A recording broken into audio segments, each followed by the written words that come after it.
Good afternoon, class of 2020, and good afternoon, parents, faculty, and friends who have gathered here today to celebrate this wonderful class of 2020.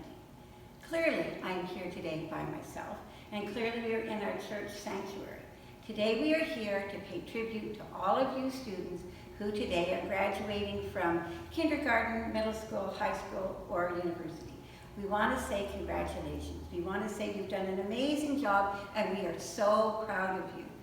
And we will come through a year of that is not equal by any other students in the past 100 years.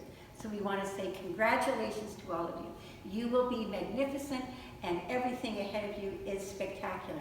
And so to you today, as we say congratulations, we say, yay for you! Hooray for you! You're amazing.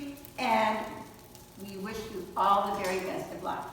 Now, don't get all panicky.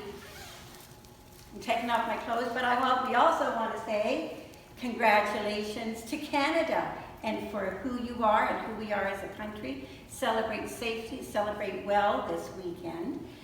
Be on and be proud of who we are. We have come a long way, we have a ways to go, but here we are celebrating Canada Day. Bye-bye.